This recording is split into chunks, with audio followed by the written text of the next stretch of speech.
कारल्याच्या आतून आणि बाहेरून मस्त असं मसाल्याचं कोटिंग आलेलं आहे, बघू शकता तुम्ही।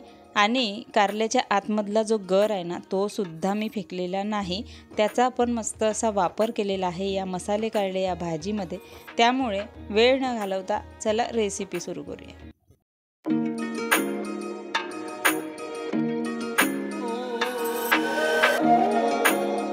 7 ते 8 कारले घेतलेले आहे मीडियम साईजचे। कारल्याच्या मागची देठ कापून टाकायची व त्याला मधून एक साईडनी चिरा करायचा। एक साईडनी करायचा आहे, दिसत असल्याप्रमाणे तो खालपर्यंत चाकून नाही गेला पाहिजे, म्हणजे आरपार नाही गेला पाहिजे। दिसत आहे तुम्हाला त्याप्रमाणे चिरे करून घ्यायचे, म्हणजे त्या आतमध्ये आपल्याला मसाला भरायचा आहे त्यासाठी।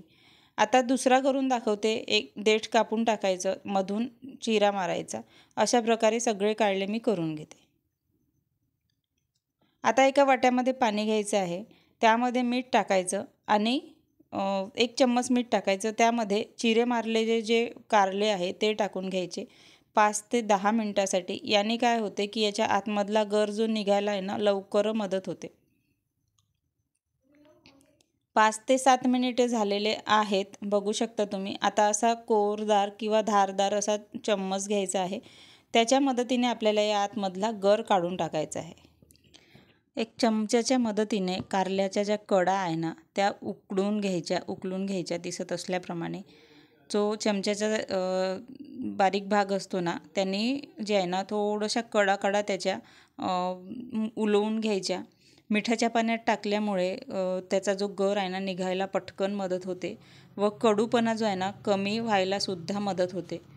तर अशा प्रकारे उलवून घ्यायच्या कडा आणि त्या चमच्याचा जो भाग आहे त्यांनी अशा प्रकारे गर जो आहे ना काढून घ्यायचा।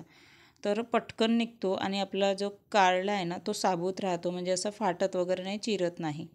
तर अशा प्रकारे मी हे पूर्ण कारल्याचा जो गर आहे ना तो काढून घेते आणि मग तुम्हाला दाखवते।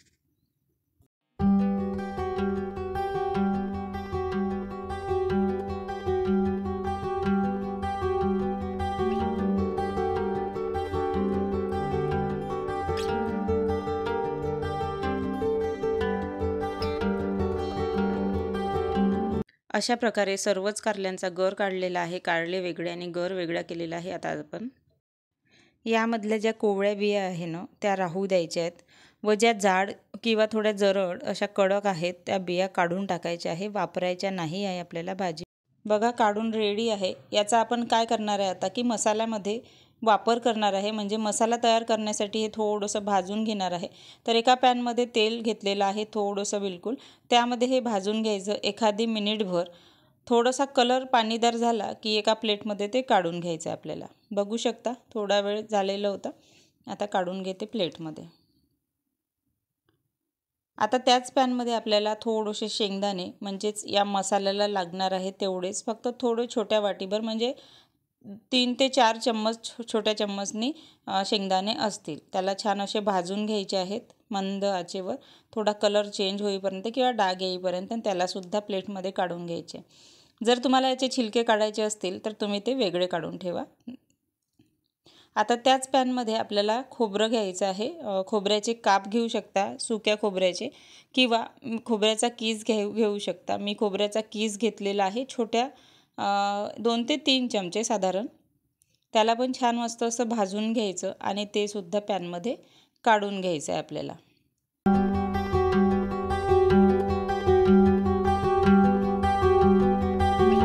नंतर त्याच पॅनमध्ये 9 ते 10 लसणाच्या कळ्या टाकायच्या व 1 ते 2 थेंब तेल टाकायचं व डाग पडेपर्यंत, म्हणजेच 1 मिनिट भाजून घ्यायचं व ज्यामध्ये मसाले काढलेले आहेत त्याच प्लेटमध्ये काढून घ्यायचे।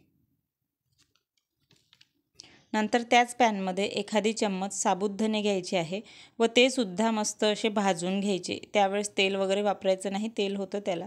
नंतर ते प्लेटमध्ये काढून घ्यायचे आहे।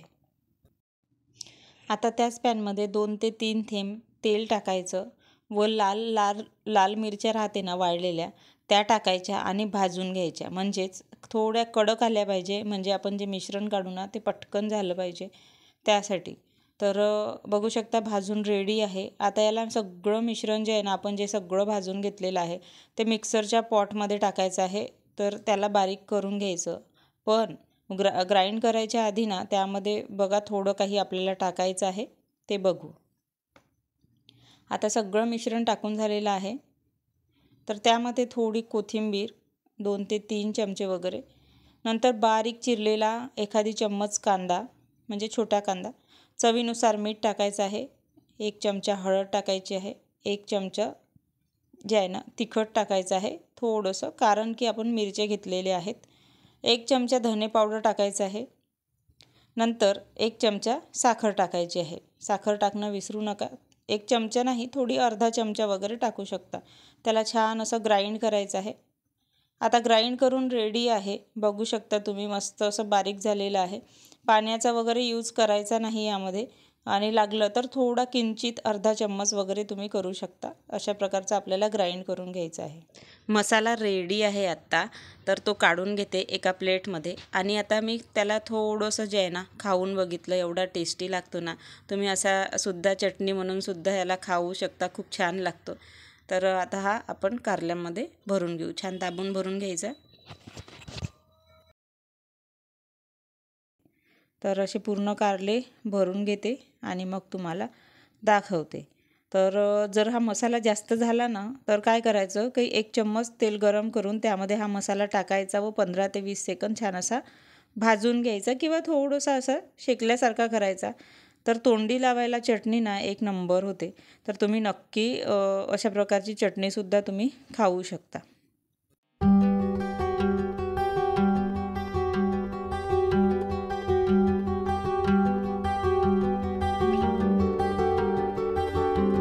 आता हे पूर्ण कारले भरून झालेले आहेत, बघू शकता तुम्ही.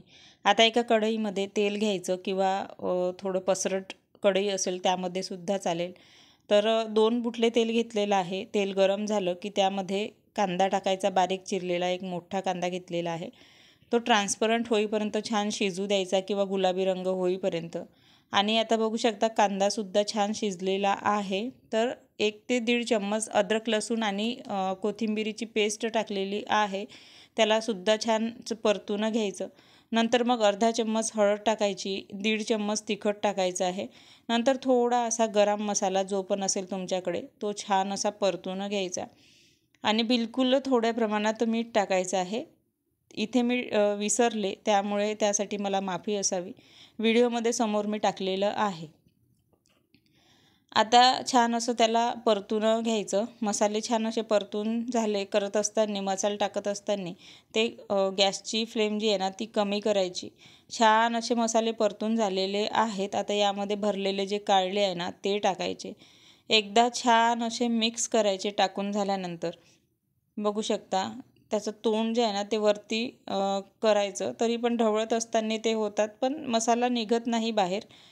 तर या पद्धतीने केले तर, आणि छान त्याला अलगद हळूवार हाताने मस्त असं मिक्स करून घ्यायचं आणि झाकण ठेवून वाफ काढून घ्यायची. 1 ते 2 वेळा अशा प्रकारे वाफ काढून घ्यायची. हलवत राहायचं आणि वाफ काढायची, हलवत राहायचं आणि वाफ काढायची. आता हे मी असं 2दा केलेलं.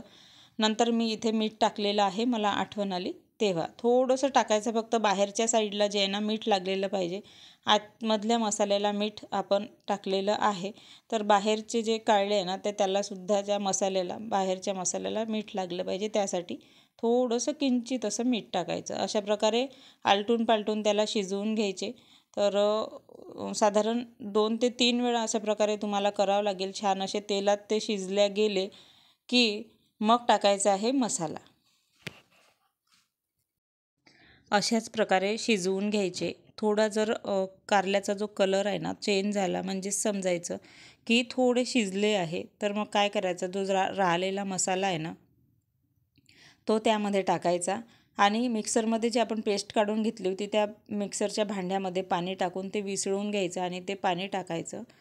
तर जास्त नाही, थोडं अंगापुरतं पाणी, म्हणजे शिजल इतपतच पाणी, म्हणजे 3 ते 4 चमचेच, म्हणजे छोट्या वाटीने पाणी टाकून घ्यायचं. दिसत असल्याप्रमाणे छान जो मसाला टाकलेला आहे तो आजूबाजूचा जो आहे ना तो असा मिक्स करून घ्यायचा, आणि जे कारले आहे त्याला असं एकदम नाही पलटवायचं इकडून तिकडून. झाऱ्याच्या किंवा सराट्याच्या मदतीने बस असं थोडं थोडं त्याला सरकवत जायचं आणि वाफ घेत जायची. असं हे 2 ते 3 वेळा करत जायचं. 2 मिनिटानंतर बघू शकता अशा प्रकारे दिसत आहे छान असा मसाला जो आहे ना कोट होऊन राहिलेला आहे, शिजून राहिलेले आहेत. तर अशाच प्रकारे आपल्याला सगळं शिजतपर्यंत असंच 2 ते 3 वेळा तरी करून घ्यायचं आहे. मध्ये मध्ये उघडायचं आहे आणि अशाच प्रकारे त्याला मिक्स करायचं आहे अलगद हळूवार हाताने आणि आपल्याला कारले अशाच प्रकारे शिजवून घ्यायचे आहेत. अशा प्रकारे आपले कारल्याची भाजी एकदम रेडी आहे. बघू शकता तुम्ही मसाला मस्त असा कोट झालेला आहे, बाहेरनं आतनं पूर्णपणे रेडी आहे. आता यावर छान अशी कोथिंबीर टाकायची आणि आपली भाजी जी आहे ना ती रेडी आहे. तर वरण असेल ना तर वरणपोळी आणि त्यासोबत हे तोंडी लावायला कारलं खूप मज्जा येते. जेवणाची एकदम चव वाढून टाकते. तर नक्की करून बघा एकदा तरी. मी 3 वेगळ्या पद्धतीने ही भाजी बनवते, त्यातली ही एक पद्धत आहे. तर एक नंबर भाजी होते तिन्ही पद्धतीने. तर तुम्हाला बघायची असेल तर तुम्ही कमेंट करून मला सांगू शकता आणि त्यानंतर मग मी तुम्हाला त्या रेसिपी दाखवेल. तर आता सर्व करून घेऊ भाजी. अशा प्रकारे सर्व करायची आणि मस्त असे काढले. आहाहा! त्याच्या बाहेरचा मसाला बघा, आतमधला मसाला बघा, मस्त असा दिसत आहे आणि खरंच खूप टेस्टी लागते ही भाजी. त्याच्या आतमधला जो गर आहे तोही वेस्टेज जात नाही. अशा प्रकारची ही भाजी तुम्ही नक्की करून बघा. आणि व्हिडिओ आवडला तर व्हिडिओला लाईक, शेअर करा. चॅनलवर नवीन असाल तर चॅनलला सबस्क्राईब करा. बेल आयकॉनवर प्रेस करा. फेसबुक पेजवर पाहत असाल तर पेजला फॉलो आणि लाईक करायला विसरू नका. तोपर्यंत टाटा बाय बाय.